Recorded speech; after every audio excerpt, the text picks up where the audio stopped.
Now, pedophilia is a wicked and sadistic practice that's creeping into all corners of society. Mandatory minimum sentences are the only way you can protect children from these beasts. But what happens when they're released? Since they're still a danger to society, sex offenders face restrictions about where they can reside. Distances away from schools, parks, playgrounds are specified.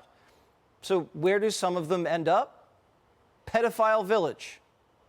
This is Miracle Village, a town in the middle of nowhere, Florida, founded by a sex offender to house other sex offenders once they get out of prison. But how many sex offenders live here? Do they think what they did was wrong? And what do the people of Pahokee, the closest neighboring town, think of living next to a village of sex offenders?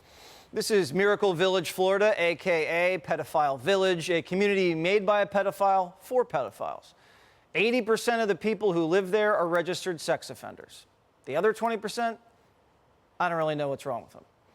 And once you're a registered sex offender, that designation stays with you. Where you work and where you live can be challenging, as it should be. Investigative journalist Tyler Oliveira crossed the border into Pedophile Village and talked to them. Are you a sex offender? Yeah. What's your story? Got out after 21 years. This is the only place that would give me a chance. Oh, okay. I'll tell you what, Yeah. whether a person's guilty or innocent, Yeah. and I'm guilty, I'm not Yeah. gonna lie to you. Okay, got it. Yeah, I screwed a young girl. Okay. Yeah. Did you know how old she was? Yeah, I knew I who see. She was. Now, she was underage, don't get me wrong. Okay, when that happens, is that like your life's ruined after that? Yeah? Yeah. Did you lose job opportunities and stuff? I lost everything. Okay. I lost my job, I lost people who I thought were friends, Sure. and family. Okay. We're more of a family Okay. through here. You know, we try to watch out for each other, Yeah. take care of each other, and you get out of jail with nothing. So, on the one hand, it seems strategic to put all the pedophiles in one place. That way, they're not randomly littered all over residential neighborhoods around children. It's like a child molester quarantine. You don't need to scan the sex offender map to see where the red dots are all around your block. You know where they are. But on the other hand, this is like a pedophile summit.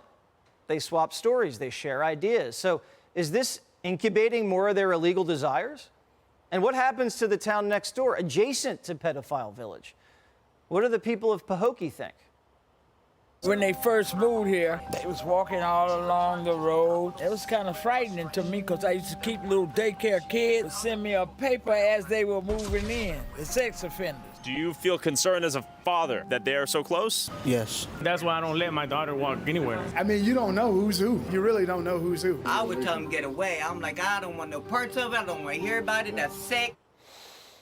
Tyler Oliveira is a YouTuber turned investigative journalist who filmed this and joins me now. So, Tyler, do you think it's a good idea to put all the sex offenders in one place?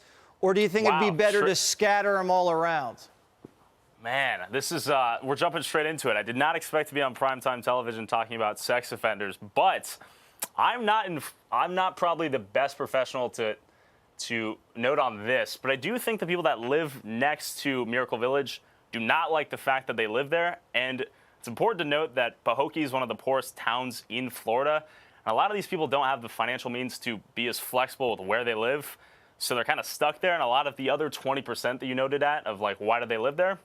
Those people are there because they may have worked in a sugar refinery that's local to Pahokee and that Miracle Village. So I'm not sure what the best strategy where convicted sex offenders should live exactly, but I do know that the people there struggle with the fact that they're so close, like 5 to 6 minute drive from this sanctuary almost of convicted sex offenders. Yeah, so they're held hostage because they don't have the means to get out right there.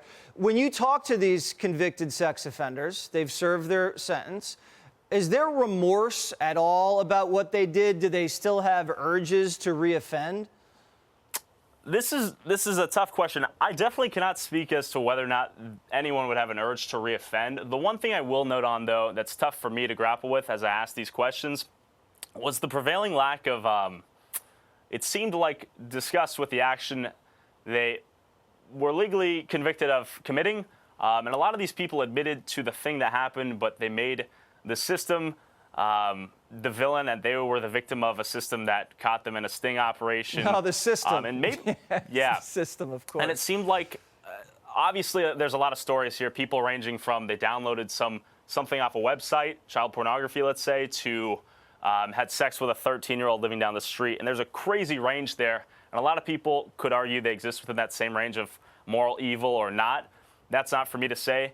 But it didn't seem like a lot of people were particularly frustrated with doing the thing itself, but getting caught doing the thing, which was a sex offense. Yeah, it sounds like allegedly convicted, right? Yeah. Most criminals are usually mad they got caught, not actually mad at what they did. Well, I mean, listen, you're a brave man for venturing into that territory. Thanks for kind of opening that world up to us, and I'd like for us to shut that door now so we don't ever have to think about it again. We're going to have you back because I know you did some more investigative reporting in some of these homeless encampments, so thanks so much, Tyler. Absolutely, and real quick, Jesse, I do not have suicidal thoughts. If I've opened Pandora's box here for enemies to come towards me, I do not have suicidal thoughts. I want to make that be known right now. Thank you, Jesse. See you next week. All right. Thank you. Hey, Sean Hannity here. Hey, click here to subscribe to Fox News YouTube page and catch our hottest interviews and most compelling analysis. You will not get it anywhere else.